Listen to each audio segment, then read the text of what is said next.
Hello and welcome to Books and Landscape, and my name is Amanda Davey, and today I'm working on a theme that relates to my book, on the churches, chapels and ruined places of worship in the South Downs National Park. The book's some little poquito snapshot of some of the books and material that are used, with 273 plus referred to, 271 sites and a spattering of others throughout the text. There's a lot of churches and a lot of reading, and the bibliography that I put in the book is really only a few. Some of the rabbit holes that I went down was actually about 200 references used just for one church. Some only 5 or 10, but all of them had a number. So this is the set of Ordnance survey maps, and I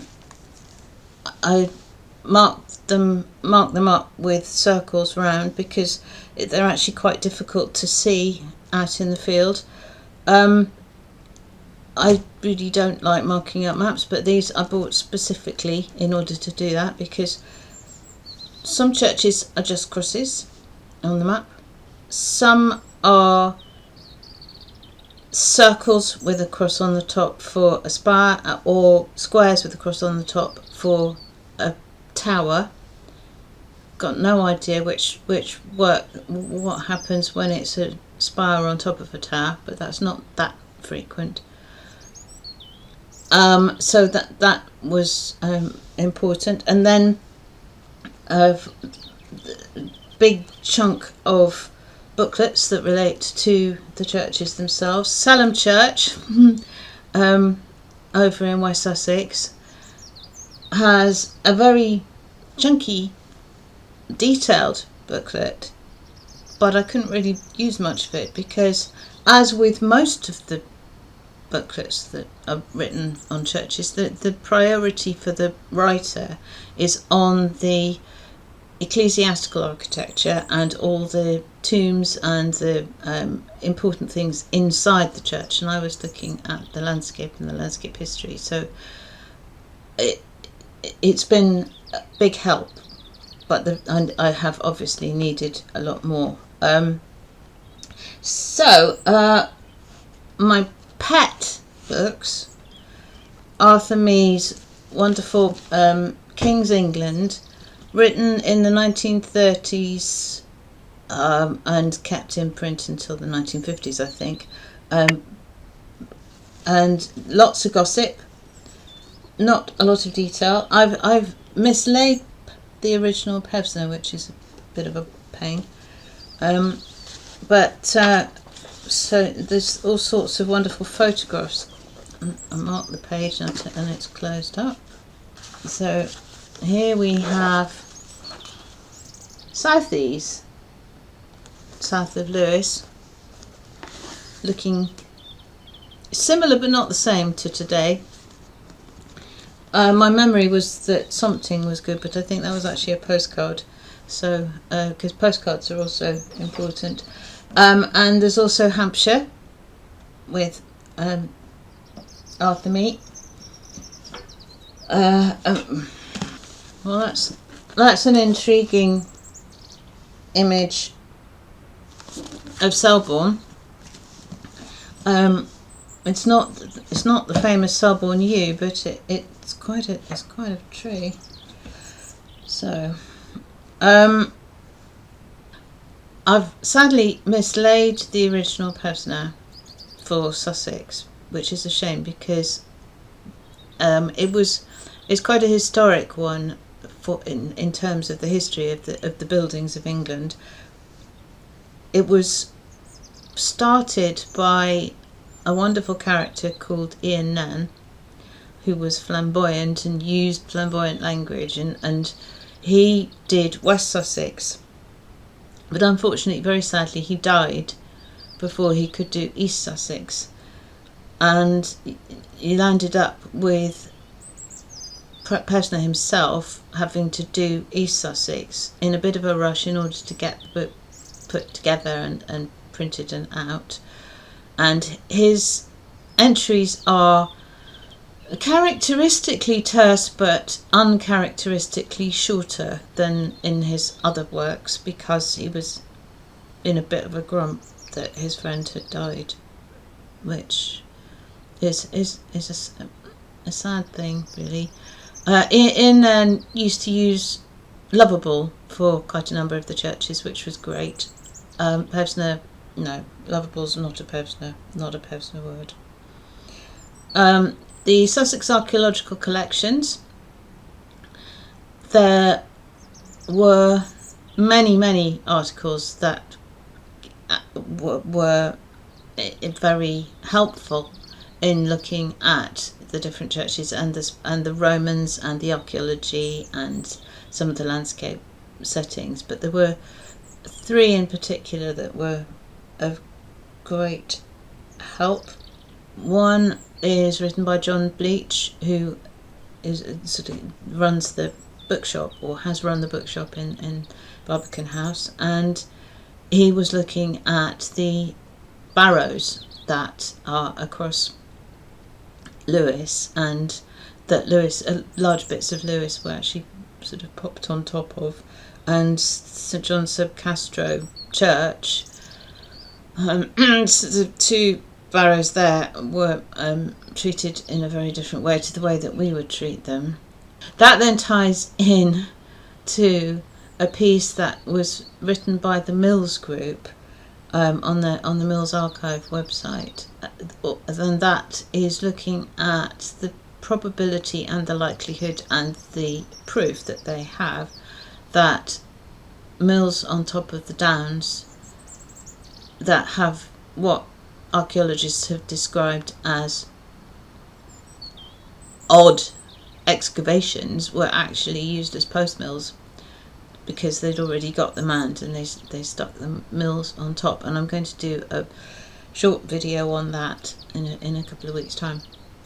And then one is the fascinating role of salt and the making of salt, which I covered in last week's video, and how it was such an important industry in the estuarine waters, the brackish waters of the south coast, and particularly the Ada, and a bit earlier the Ouse, and that again has been a very helpful and insightful piece. There's a much more recent one on the travertine at Burton Park and at Stenning, and the fact that that's been found in the tufa has been found in particularly in Stenning Church. Again, that I mentioned that last week. So that then leads into the Building Stone Atlas, which is a phenomenal book that I came across at a book fair it's about 8 years ago, and the detail on the building stone in that, it's absolutely fascinating. And at one point I did have great plans to transfer a lot of that information across, but I ran out of room. A page per church and 2 photographs to do. So there's a sense of it underpinning things, but if you get a chance to find or see or get that book, and you're interested in ecclesiastical geology, which apparently is a thing, then it's a fabulous book. It really is. It's beautifully done. Then English battlefields. Cheriton is well known, but there have been, and also the Battle of Lewes, well known, but there have also been other incursions over the years, and of course there's all sorts of Civil War battles, so I've done a video on those. Several videos on those, two in particular, because I don't know No World War II battlefields or World War One battlefields are in Sussex or Hampshire. Just the Battle of Britain in the sky. So yes, so 2 videos on that. Then Roy Strong produced a very, very, very helpful little book on how the use of churches has changed over the centuries, and that is another absolutely fascinating book. It's been in print for a good number of years. My copy is very recent and very, very cherished. The Hampshire Field Club is the Hampshire equivalent to the Sussex Archaeological Society, and they have also been very, very helpful with their online information relating to the Hampshire part of the national park. And a particular article that really comes to mind when I think of their contribution is one that clarified the very confusing scenario relating to the fact that there were actually 2 Marwell Manors.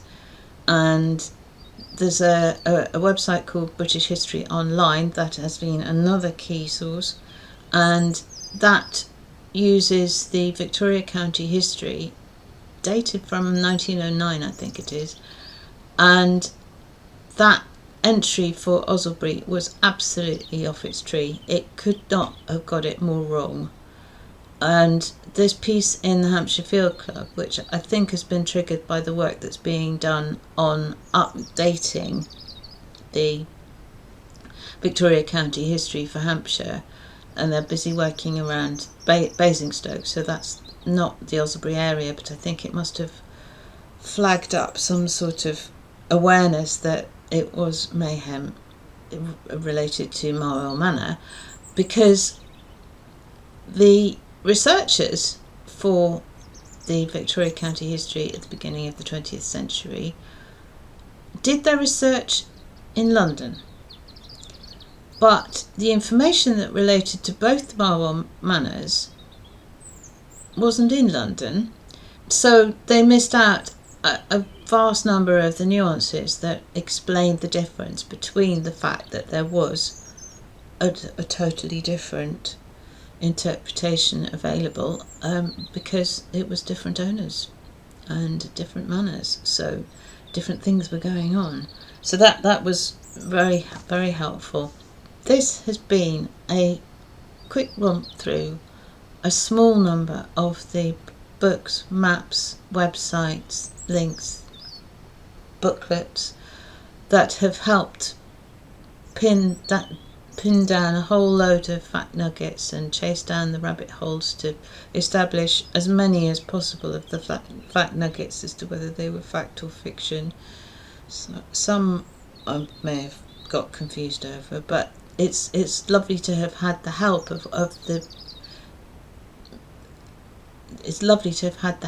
the information that it is available in print or online, and it's hugely appreciated. And yes, so thank you very much for watching, and please like, please subscribe, and please comment with any thoughts or experiences that you might have of books that have meant something to you, your church or your landscape visit, walking, whatever.